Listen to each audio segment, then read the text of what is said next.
Thanks, Ivana. Hey guys, happy Friday.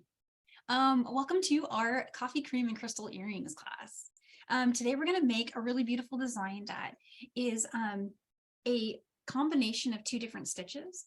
It's a flat chenille on top, and then it's a fringe and crystal on the bottom. So a little bit of stringing and a little bit of stitching all rolled into one.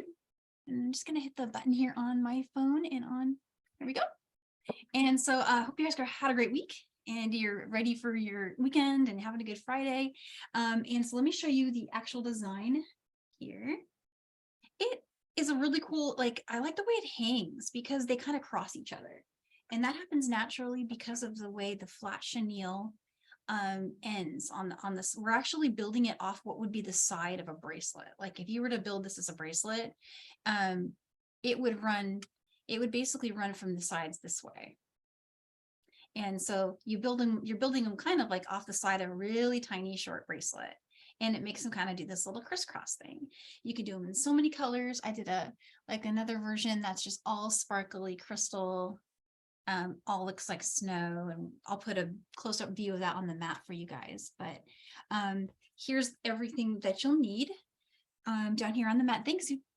And so they are made with two different size seed beads. They're made with crystals. And I also mixed up the type of thread.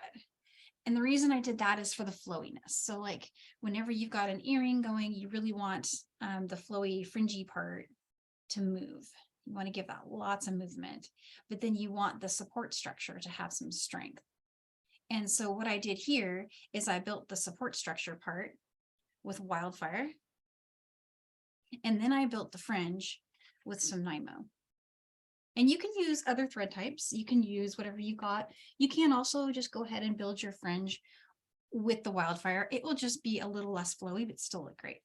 And if you're wanting to make it a little shorter, that's probably okay too, because then you can picture like a little shorter version. It would fan out a little bit if you use the Wildfire. So definitely things to think about. Like as you get going, as you're trying out this design, you can change up, of course, colors. You can change up the type of dangle at the bottom. I have used some crystal. I've used a 6mm Bicone and a 4mm Bicone. But you can use anything. You can use, I don't know, like beach glass, Czech glass, gemstone beads, anything you've got that you want to use up. I used size 8 seed beads and I used size 10 seed beads. And for this design, I used 2 different colors of your 8-0 and 3 different colors of my 10-0. But just keep in mind that you can do any colors, any combination of colors, any quantity of colors. Here's one that's just all white, right? And then here's one with the 3 that we've got. So this is really something you can just run with and make your own. And it'll be so versatile to make lots of them for like a show and things like that. And great gifts as well. And for findings, I'll be using some wire guardians and some stainless steel ear wires. But again, anything that you'd like to use there, and you can always substitute for this with a little arc of seed beads. There's lots of different ways you can do that. So we will get into it. It's a lot to cover, so I'm just going to dive right in. So first thing I'm going to do is build this part. So this is the support structure. It's a tiny little snippet of flat chenille stitch, which we've done before in a class a while ago. It was back in November of 2020 when we last did this class. But this is such a cool stitch and I really love it. I think it's one of my favorites. And I'm going to come down just a little with my camera because I feel like we're really high up and I want you guys to be able to see everything really well. So maybe that's a little bit better. And I'm not sure what the copper's not popping out, but if I get a little closer, you can see that copper. The copper gives it a little just extra something. And then I matched the little 10-0s to the 8-0s in the other sections. Yeah, Sharon, that's right. It was actually the first class I taught on my birthday. And so I reserved that day for my favorite stitch, which flat chenille is, I think, my favorite stitch. I always say that herringbone is, but I think it's probably this one. I do this one the most. So this is what it looks like once you put the fringe on. So basically we've got this. You go wire guardian, weave in and trim, and then you come along with the Nymo and you get your fringe on there. And so I've got a jump ahead version where I can show finishing it up. And I'm just going to set that one over here too. And I'm going to set this one aside. And here we go. All right. So for a lot of you guys, this will be a little bit of a review, but I'm still going to go through it step by step so everyone can see. We're going to build that little section. And we're going to need to start with about 50 inches of Wildfire. 50 is a lot, but I'm just giving myself extra to do a couple of things. For starters, we're going to need an extra long tail. And the tail is, I think I said to leave like a 15-inch tail. And that's because we're going to use it here to embellish the side. That comes up later. So make sure you don't miss that part, to leave that good length of tail. And then you need some extra working length at the end to put on a wire guardian. And of course, extra length to weave everything all together. So that's why it's a lot of length for something so small, right? But you just don't want to run out. I think I really just did like 1.5 wingspans, which is maybe more like 40, 45. And that was fine too. And then one other question I got, someone asked me, can I make it wider? So most of the reasons that people don't go any wider in a fringe design is because it kind of collapses on itself like this, right? It'll fold over, but the chenille doesn't do that. So yeah, if you wanted to make like another row and add another 2 strands of fringe, you could have an 8-strand design. I think you could even do 10 and it would still be stable. So if you've already made these, I know a lot of you guys have already made them and you're looking to change it up, you can add rows and it'll still work.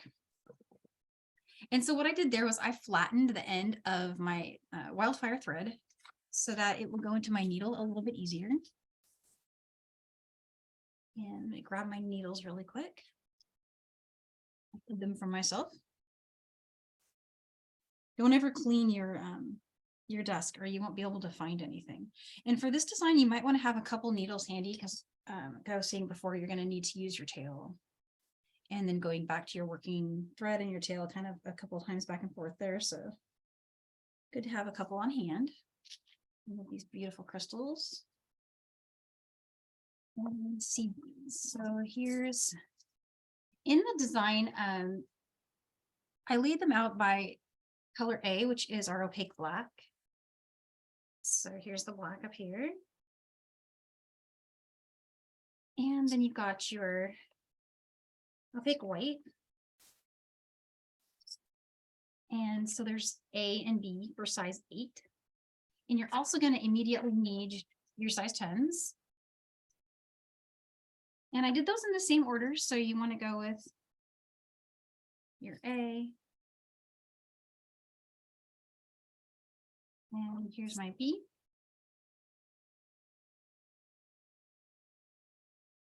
And then color C is the coffee color. So like if you mixed the coffee and the cream together, the color you get. All right. So the first thing you'll want to do is we're going to string 2 of our size 8 color A and 1 of this size 10 color C. And we'll go to color B in size 8. And then another C. And then we need 2 more of our A's. So it'll look just like that. And bring that down again. Remember, you want that tail about 15 inches or so. And then pick up 2 of your color A in size 8.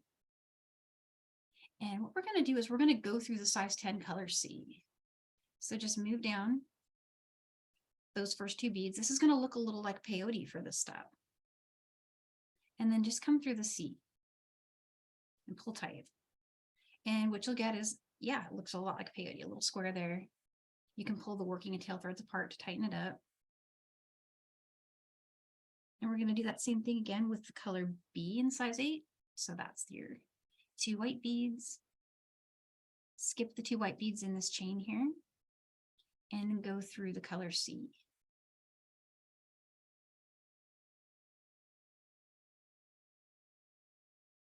And then pull tight. And again, I'm going to just pull the working and tail thread apart to get that to tighten up. And last but not least, we're going to go back, get 2 more A. That's the size 8As. And from here, what you'll want to do is we're going to go back through these two. These are the first two we strung. Those are the two color A, size 8. And just go back through it. And pull tight. And so you'll get a finished square that sits kind of right next to it.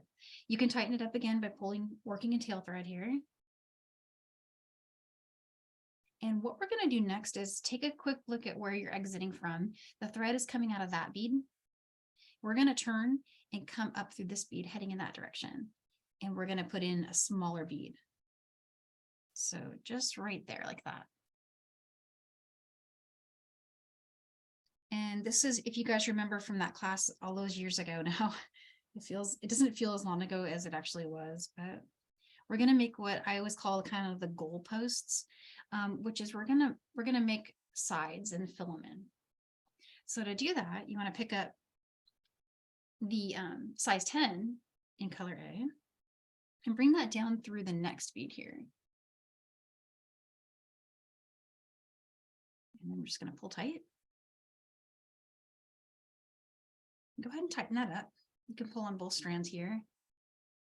But what you'll get is the size 10 bead is going to kind of stick up a little bit from in between those two size 8s. So our size 10 is where we're headed next. We want to get a size 8 seed bead now. And we're going to go through that size 10 that we just added. And that's going to create an edge. And that edge is our first side of our goal post. Just like that.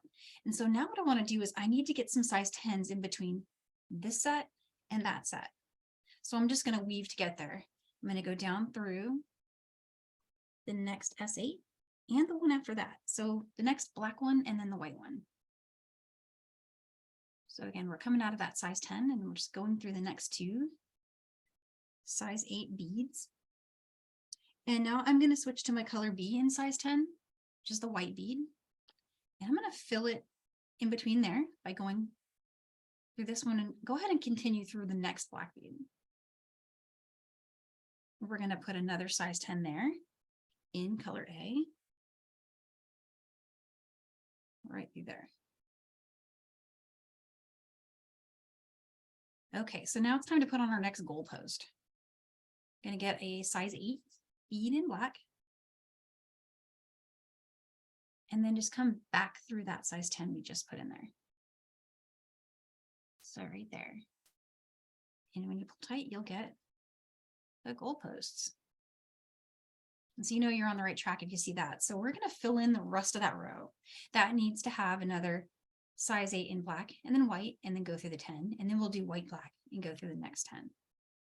So starting with this color and then this color. And we want to just go through that next size 10 bead in the row. It's the one we added in that last step.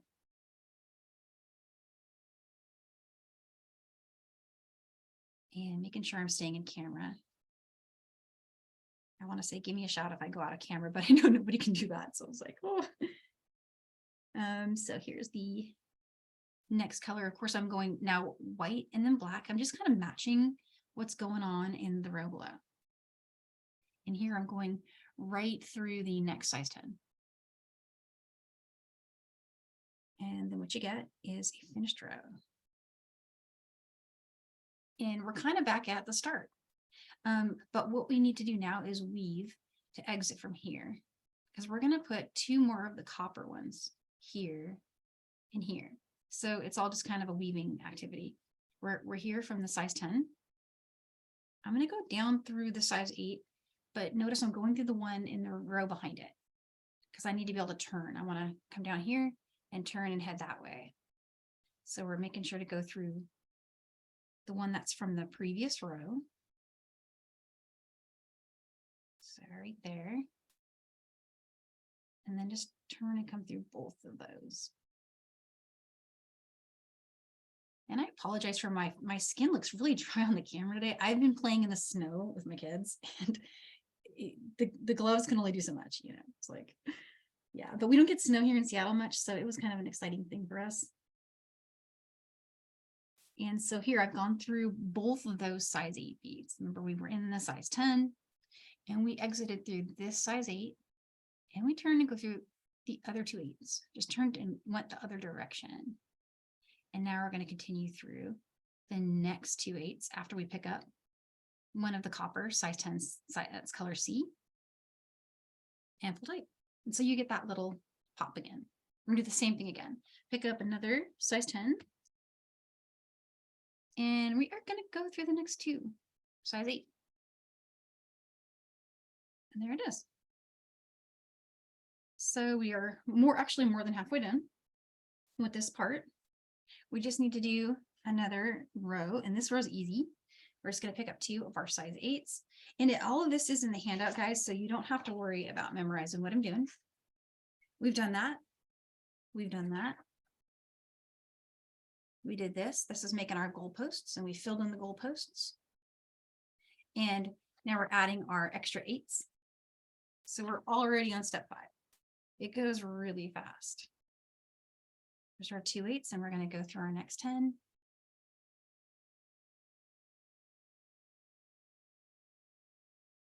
And here's our center color, 2 more size 8, and then go through the next size 10 bead. And this you guys will recognize because we come full circle now in the stitch, and we're going back to what we were doing in the beginning. 2 size 8s, and we need to close up that gap. And the way to do that is to come back through those 2 there.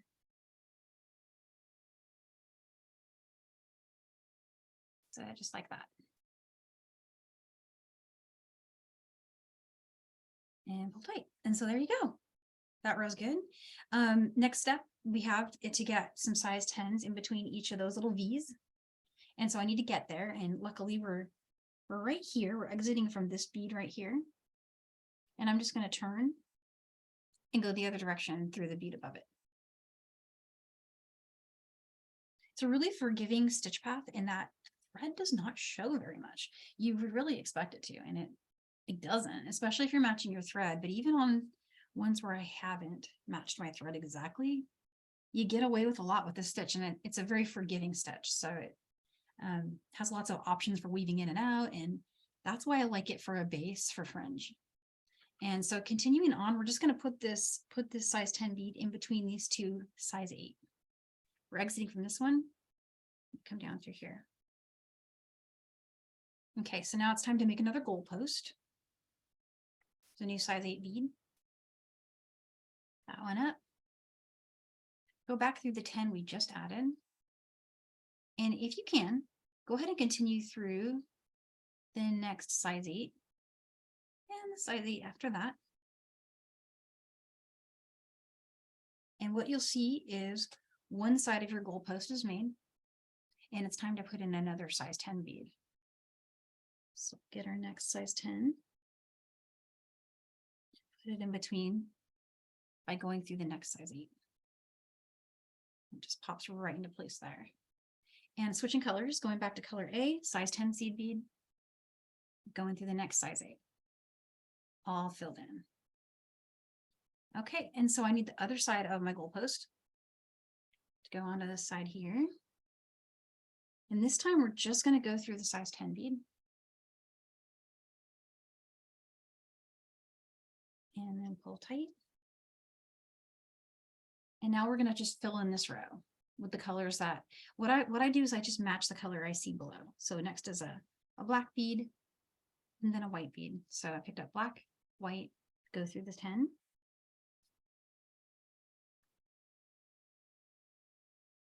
And next is going to be a white bead and then a black bead. So let's pick up a white bead and a black bead, and we'll go right through the next 10.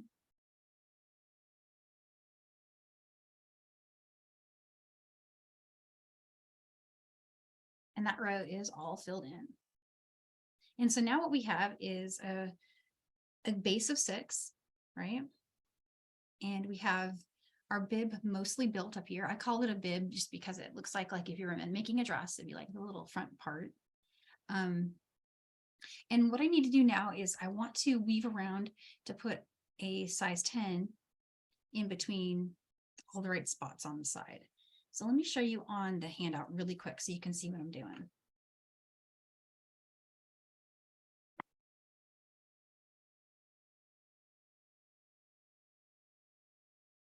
So this only has 4. We need 2 more. And it's going to be like this. And then we're going to put a little bead in between every single one on the sides. Let's take a look at where we are here. We need to go down through the next size 8. And then up through these 2 here. And then we get our color C and fill in a C here. And then one more C. This is a size 10 color C. And so same as before, we're just filling it in.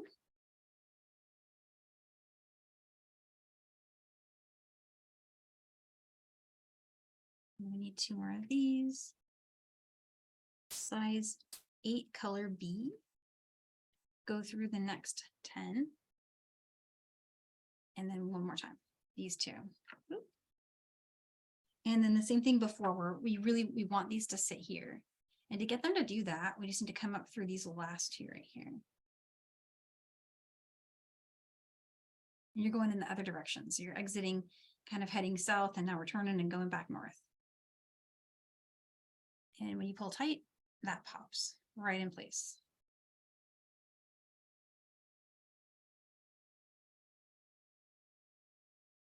All right, and so we repeated step 5. Now we're at this step right here, step 6 and 7, where we're gonna just fill in the sides. And so I gotta look at where I am here. I'm exiting from this bead here. Oops, sorry. Exiting from this bead here, which is the inside size 8 from the previous row. And again, same thing, we're just going to turn, go through. This is all the same steps repeated, right? And now I'm going to match the colors. I'm going to pick up a size 10 in color A, which is our opaque black. And then just come down through that one. And that should pop right there. And the only tricky part now, and this is where I just want to bring this out one more time and show you guys, it's all just weaving around. So what we did is we popped out of that bead, we went through this bead and we added our size 10. Now we just need to get through here and get 2 more. And so the whole process here, we're going to do the same thing with the tail, which is why we left that long tail in the beginning. We're going to just weave through and get into a spot where we can add each of those little edge embellishments. And then we'll put on a wire guardian. And so from here, I'm exiting in the wrong direction. So I just need to go through all these beads. You'll probably be able to get through 2 at a time, but don't force it. Just, let your needle, if you can only get through 1, you get through 1, because there is kind of like a V-shaped thing happening with the beads, that it's not going in one direction. So your needle may struggle to go straight through them. So if you have to, like I'm doing here, just go 1 by 1. All right. So now I'm at the top. We'll turn, come down, pick up a 10, go through the next 2 8s, another size 10 in color B, and going through the next 2 size 8s. All right. So from here, I'm going to continue up through those 2 beads there, the next 10, the next 8, and then I'm going to leave that side alone and repeat it with this side. And so I want to see how everyone's feeling. Just check in with me and let me know how you're doing with this stitch. If there's someone who has questions, I haven't seen, unless I missed it, I haven't seen anything really pop up. You guys must have reviewed the previous class. That's what I'm thinking. Danielle, sidebar has been great. We do recognize this is going to be a little bit harder for anyone who hasn't done this chenille, but I think you walked through us great, and your illustrations are fantastic. So I think you're good to go.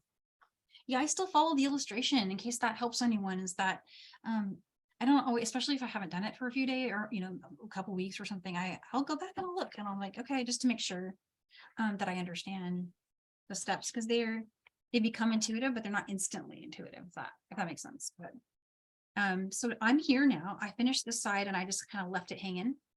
And now this is where I am. I'm going to go weave up and then put my size 10 matching those colors.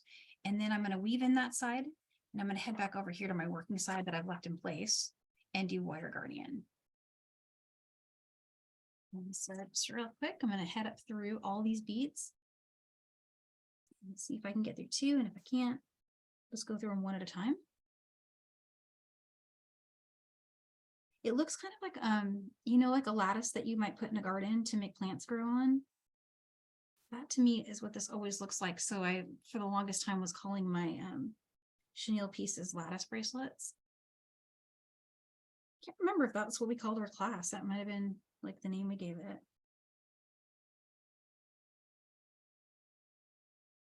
And you can embellish the sides. If you were doing this as a bracelet, it is really fun to make the side have like an edge, or you can add the edge after you've made the whole bracelet, or you can actually add it while you're stitching it. So much cool stuff you can do.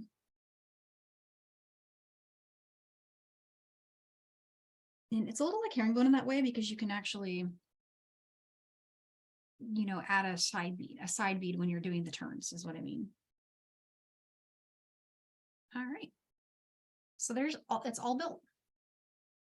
And to weave in, you would just kind of bring this along. And this is a good time to explain kind of the structure of the bottom. So because of that V thing that you've got going, where these two are pointed toward each other, and these are, you're going to have to kind of decide where you are in space for how to do your weaving.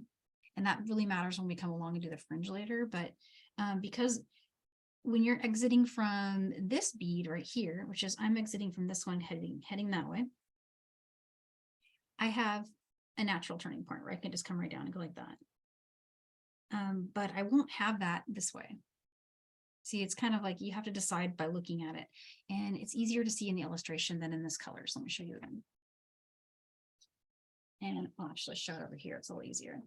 So do you see how it's V and then they change position? Well, when you're weaving in, it makes sense for that first strand to come up and then go around and down.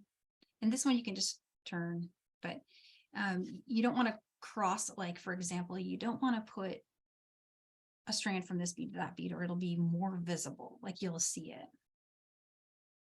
And so that's why on this one, I went all the way up, right? I'm doing the same thing here as I weave in my tail thread. I'm just kind of paying attention to where's my thread going to show. Another way to hide it is to go ahead and go back through your size 10 beads. That's another really great way to not really have to think as much about whether it's going in a V shape up or down.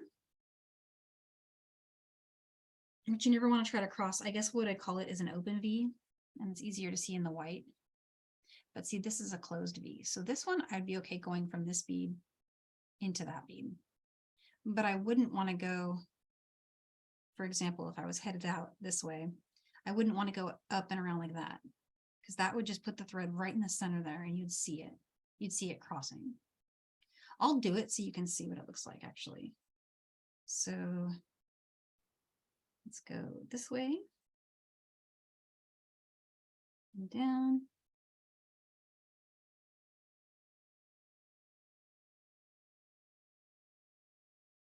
Come back up to this one. Okay. So that was following the V's in the right way, but what you wouldn't want to do is cross over like this and try to go down like that. Sorry.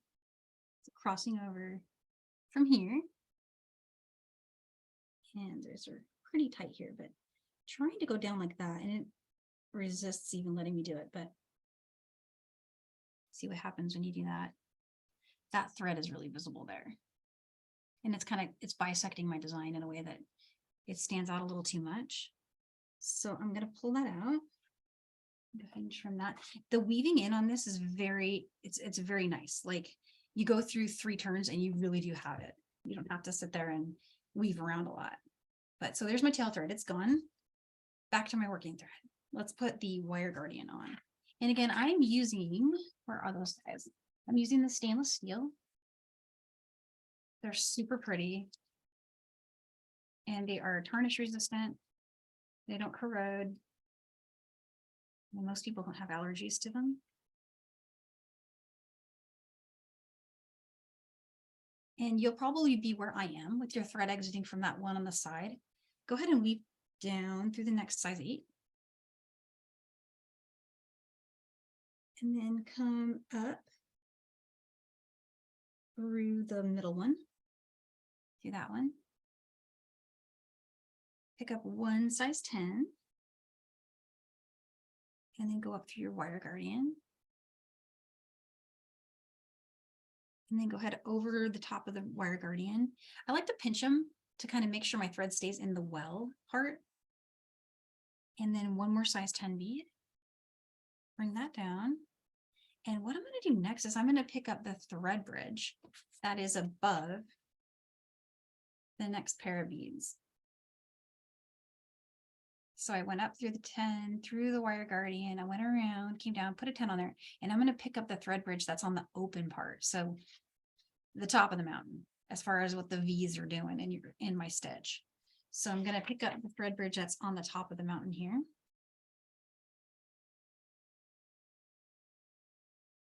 So that one right there. And I'm going to pull tight. And then come up through the 10. Continue through that side of your wire guardian. Come over the other side. And continue through the 10. All the way down. And from here, what you want to do is pick up the top of the mountain thread bridge on that side. And this is to even it out and give it some symmetry, because right now it's rocking to the right a little bit. We want it to be in the center. So when you do that, it straightens it out for you. Let's go back through it one more time.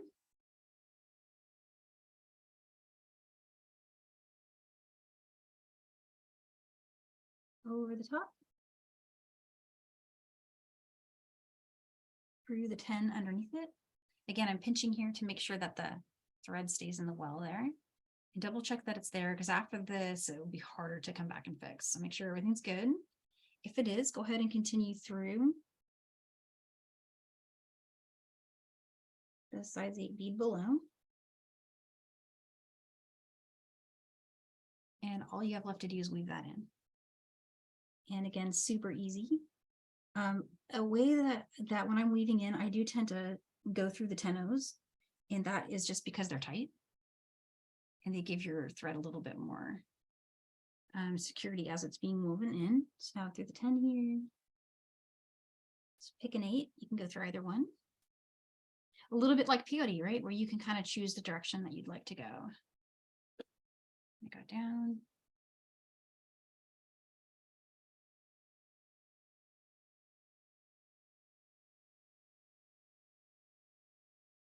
And all I'm doing is just going through beads.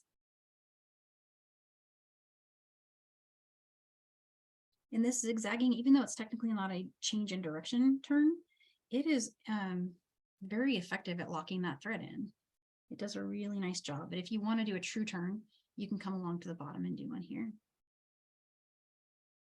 But this is probably a little bit of weaving in overkill for the design we've got going here. The only good thing is that if you had a spot, which is, I had a spot here I wanted to tighten up, you can use this opportunity to do that.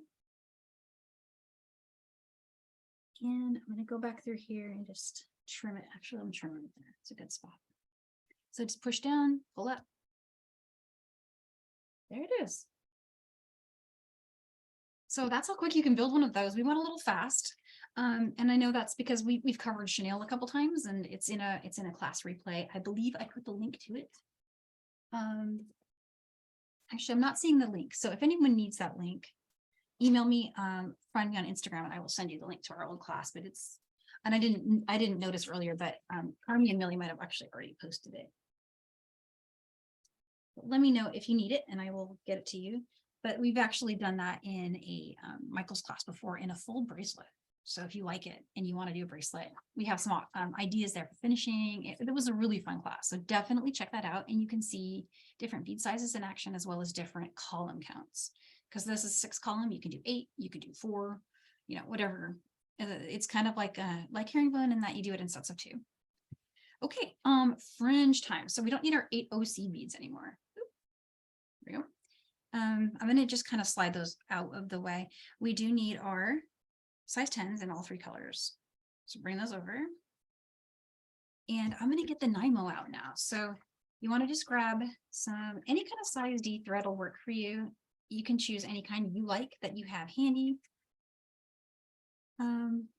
And if there's anyone out there who has like, oh, I've seen Carmi's just posting that. Thank you so much, Carmi. She found it. So this is the chenille class, the one that that we did in November 2020. Gasp. Gosh, that sounds like such a long time ago, doesn't it? It kind of was. And so what I'm doing now is I am cutting about 60 inches thread. Let me take a look and make sure. But yeah, about 60 inches is what I decided was a good length before. And again, that's to give you lots of extra for weaving in and for starting. You'll have to start with a weave in. So there's 2 weave ins going on. Trim that there. And I'm going to go ahead and now this is Nymo. So there's no trick to getting it threaded easier other than just maybe moisten the end, or you can even wax it with a candle or some thread heaven or something and just get that through your needle. And I'm going to come over here and I'm going to come up through one of the size 10s that's copper. The reason I did that is that's kind of a cool way to turn. And then I'm going to do what's because for starters, the Nymo is going to slide more in this design woven in than your Wildfire did. So I'll weave this in and it'll keep moving like for longer than the Wildfire would have going through the zigzags. So what I did is I came in through that size 10 and then I just kind of wove up and wove back down and I crossed myself. I crossed back where I was before, then came down and started the fringe. So I'm going to show that really quick. So coming up, and this isn't like you don't have to this exact path, it's just in general. You might want to go through about the same number of beads to get your tail to stop moving. So we're going to do this and show when this side stops moving when we pull on it from over here. And so I'm going to head up this way. And whether or not you go through the size 10 is up to you. And then the diagram, it looks like I did a straight shot through without going through them. It does not matter if you go through the 10-0 bead or not, as far as what's going to show and how good it's going to look. I'm just doing what my needle feels like doing, whatever path of least resistance. And the 10-0s I'm referring to are both the center one and this one here. Like, for example, I could go through it here and continue through the 8s, or I could just go ahead and go through the 8s. And when I go through these 8s, I can optionally go through the 10 that's on the side or not. And it doesn't matter. Whichever way works for you and your, your stitching, because I don't like to have to force a needle through something. If it wants to go a certain direction and it doesn't matter for my design, I'll just do it. So here's a turn.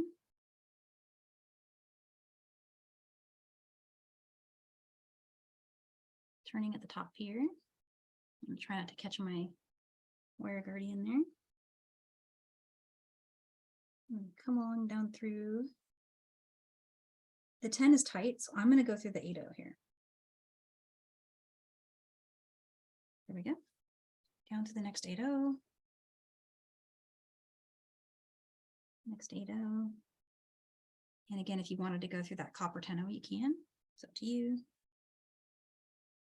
I just skipped it. It didn't really jump onto my needle there. So, all right, down through the 8.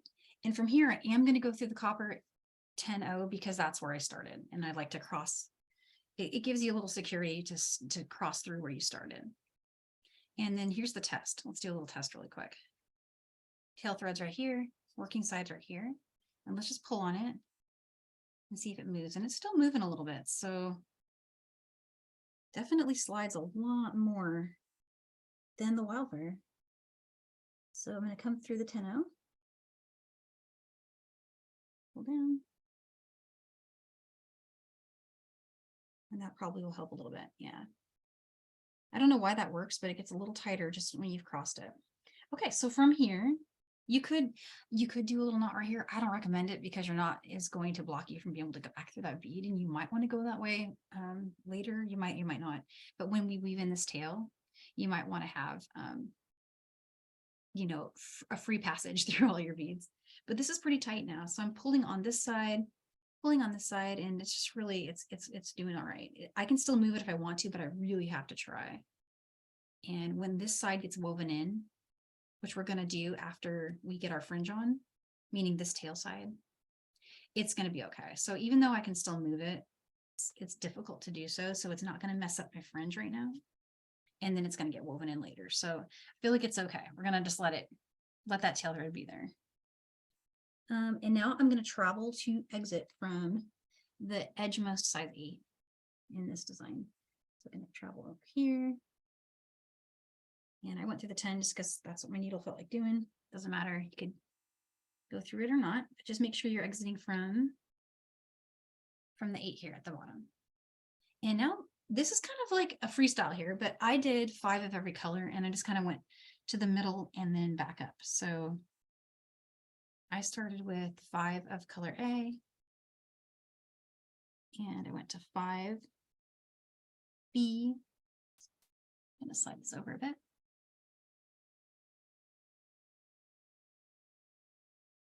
There's 5 color C. And how that looks is there's our middle here. We want to go back to 5 of the color B. And then last but not least, 5 more color A. And slide that on. And then we're going to need a 4mm crystal and we're going to need a 6mm crystal or whatever you've got. You know, you don't have to do this exact design. You could do, like I was saying earlier, any bead will work here. Bring that on. And then I went with color A for my turning bead, but you can use any color you'd like. I just kind of matched the crystal color so it wouldn't show. Oh, I see Cindy's holding up something that, let's see. Let me ask Yemena if she's, it says the chat is disabled. Is it disabled? Chat disabled. Oh, I'm sorry, guys. I'm not sure why it is. And Carmi says she's testing it, and I'm seeing something from Carmi here. She's able to do a post there. Actually, Danielle, it looks like they are right. It appears to have been disabled, but now it's back to And normal. now it's back. Oh, okay. Sorry about that, guys. The mysteries of Zoom. I just so if anyone had a question, I'll pay close attention now for the next minute or so in case I missed a question. If you had something as I was just going along there. Oh, thank you, Cynthia. Thanks, Wanda. Yeah, hugs to you as well. All right, well, so I'm gonna keep going, but feel free, yeah, to jump in with questions there. But I've got of course we did our weaving in, and now I've got my strand here, and I'm gonna do your, you know, the classic fringe turn, where I'm gonna slide that last bead down, and when you do that, it gives you like a little locked in part for your fringe, right? So move that bead out of the way and go back up through all those beads. Just keep going. You may not be able to get through all of them. Just get through as many as you can. And what I like to do is just kind of slide the ones I've gotten through down and then keep going through the rest. Okay, when you get up through the last bead, go ahead and go back through, go through the size 8 bead that you're exiting from. And here's my trick for making my fringe tension. Grab your crystal. This is the one here at the bottom. And yeah, Sophia's saying she's going to shorten her fringe. And actually that was a great idea that I was wondering if anyone does that, if they could please share it, because I think it would look really cute. I went long, it was just what I felt like doing that day. And I honestly think it would look very cute with a shorter fringe. And so there is, and I'm trying to get my tail a little bit out of the way. You could weave in your tail now if you felt like it. I'm just moving along with it just for the interest of time, but the tail can be woven in at any time. So there's fringe 1, and we're exiting from the size 8 seed bead here at the bottom. And this is where I wanted to explain again about, remember when I was saying crossing the V's? It's easier to see it on the white, but I don't want to do that here. I don't want to go from this one. Like normally with fringe, you would go from the one you just came up through and you just turn and you would just go down through the adjacent one, right? Like that. I don't want to do that here because my thread will show crossing in that pretty little part of the chenille stitch that has that little gap, right? My thread would cross it like that. And it would show. So what I want to do is I want to weave up through the next size 8, and you can go through the 10 if you want. That's this 10 here, whichever. In fact, it seems a little easier, so I'm just going to do that. And I'm going to go through the next 8. Hold tight there. And what I'm going to do right now for my tail, just to get out of the way, I'm going to poke it through the back. And I'm going to hold it at the back so that it's not hanging out here in the way. And there is one other reason maybe to hang on to weaving your tail thread into the end. You can do it anytime, but if you leave it to the end, it gives you one last chance to adjust the tension of the first fringe if needed. I haven't really had it where it needs it, but you have that as an option if you leave that tail till the end. It also gives you another side to work from if you find an error, right? So I'm going to come down through here. I turned up here, and in the handout, it looks like this. We came all the way back up, back up, back up, back up, and then we went through both of those. I actually went through the 10 here, but it doesn't matter. And then you just come over and come down through this too. And so you make one more strand of fringe. I'm going to super speedy do that really quick, and then we're going to switch to a sample where I've built the rest of them.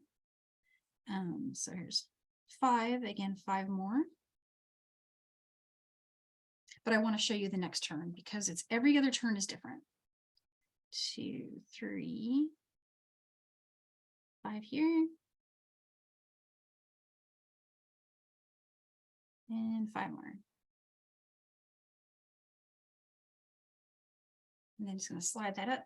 And the cool thing about this design is you can check it easily because of the way the color blocks like that. You can see that they line up really good. And now I need one more crystal. Let's see here. I ran short of my small ones, so I'm going to get one really quick.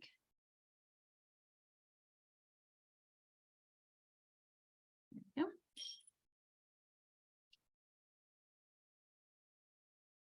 These are so pretty. I really love these. They're not the AB one. They're the not AB clear crystal, which just looks like a salt crystal to me. It's very cool. Then there's the 6mm in black and jet. Bring that up. Okay, really quick. I'm going to go through all these. Lift them all the way up.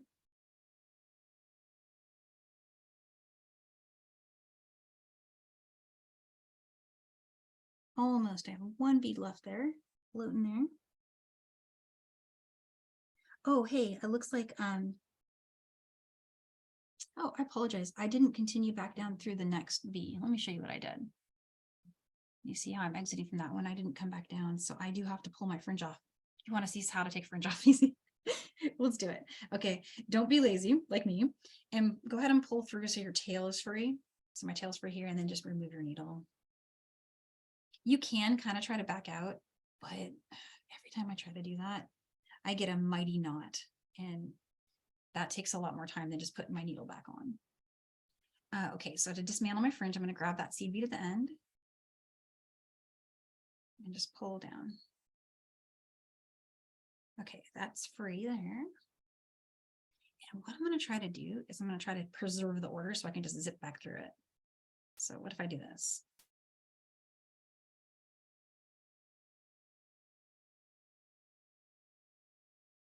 Okay.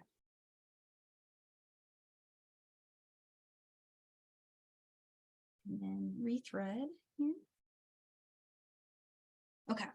I forgot when I did my turn, I went down through this bead right here, and then I just kept going and putting fringe on. That's not going to work. I need to keep going through this one. So don't be like me. Make sure you go through the right ones. Okay, let's just quickly pick these up.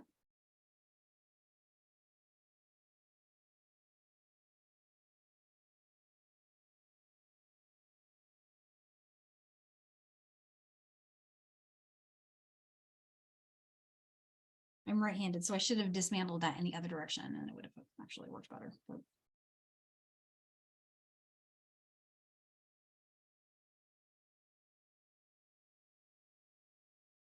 speed fringe.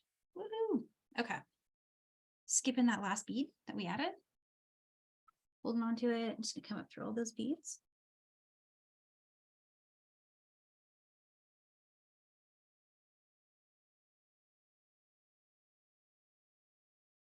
And now I can show that turn. Okay. So you want to come back up through that 8 bead, the size 8 bead that's at the bottom there. That's this one right here. And again, I'm going to hold my crystal right here.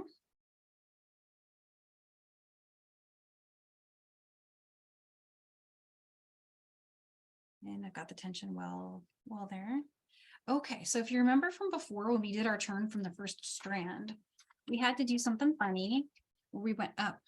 We went up and over and down. Well, from here, we can just go straight from this bead to this one because we've got a V that's going this way. So we can cross it. Every other one, you're going to have to go over. So this one we can cross directly. And this one, we're going to have to go over the horn. This one we can do directly.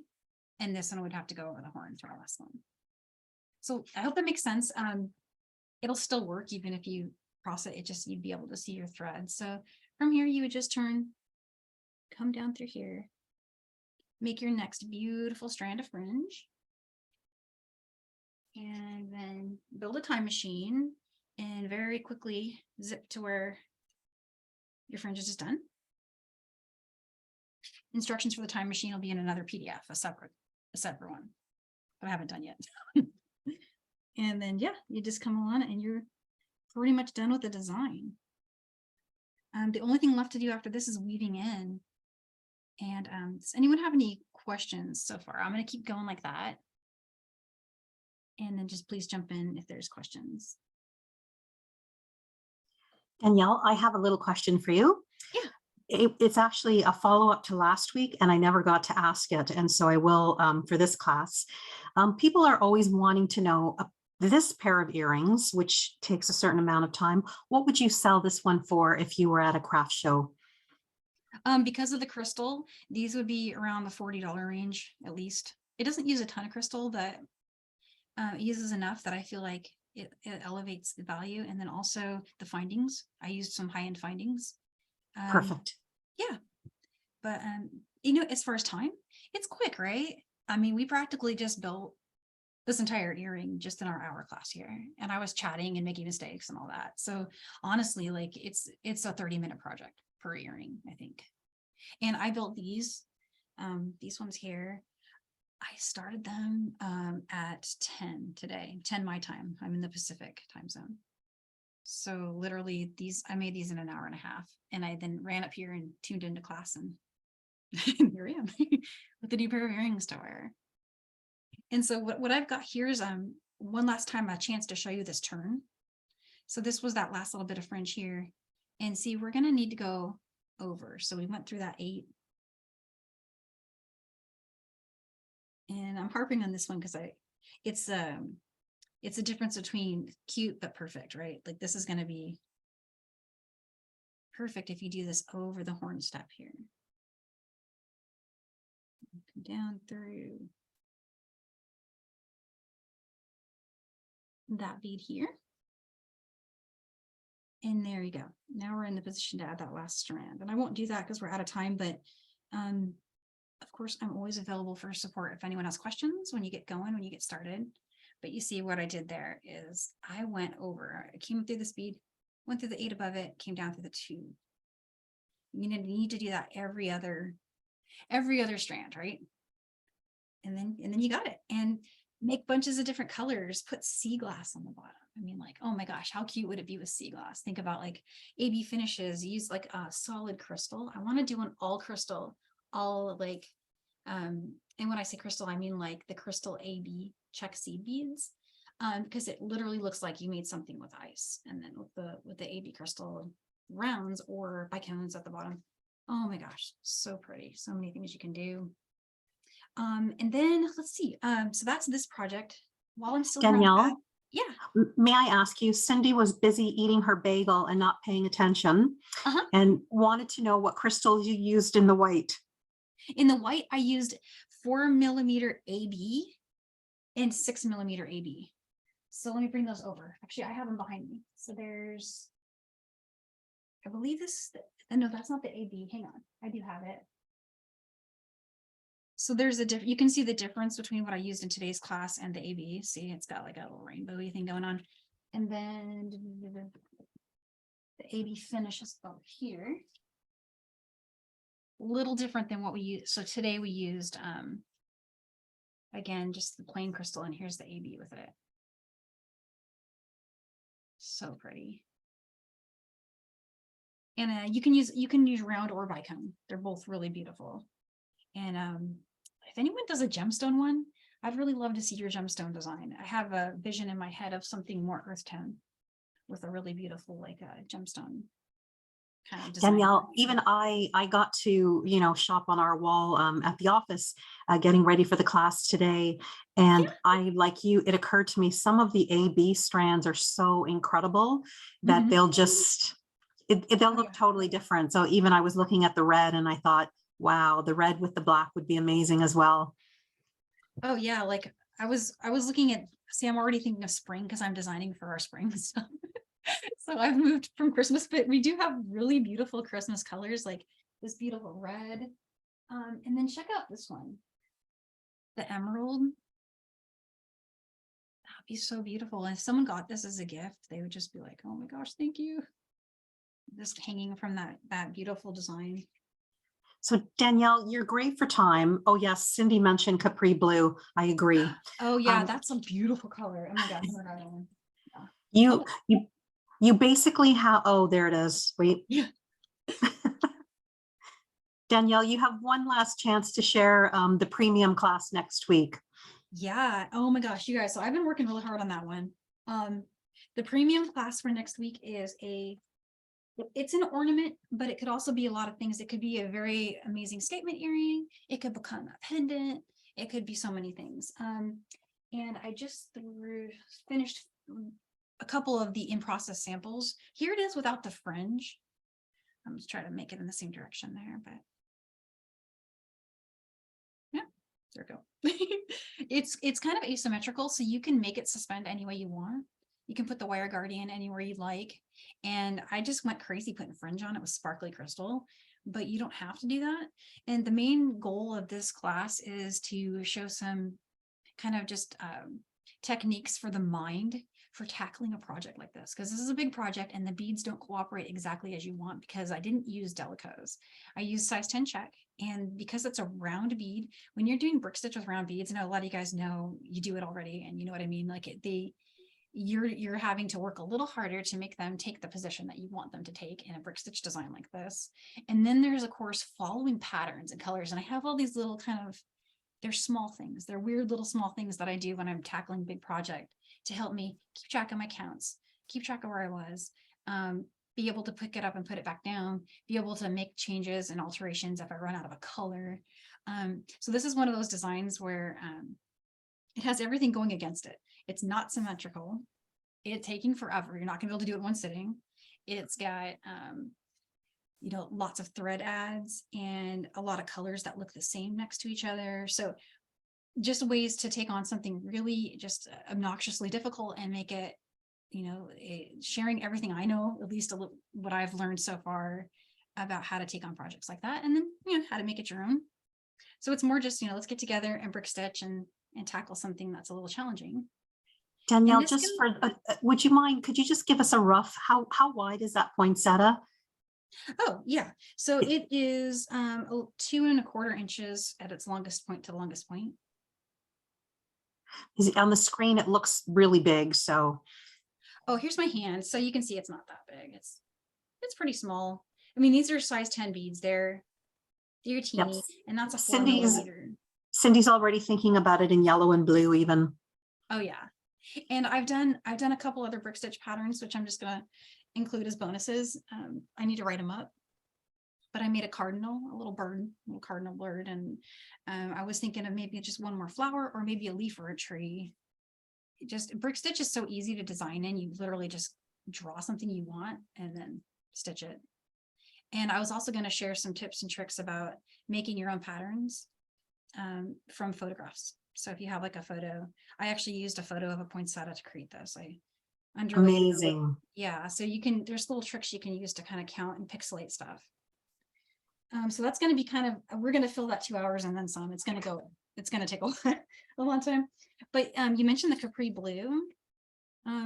January, I'm using that color in our star earrings. That came out so pretty. And this one is, we're already into the new year, but it's our little wishing stars. So doing that. And then after that, we've got I know we're over, so I'm just going to flash them really quick, but the next 2 January classes, you got a right angle weave, I spelled on that, right angle weave design. And then you've got another workshop, which is like a jump chain, kind of cool bracelet / necklace.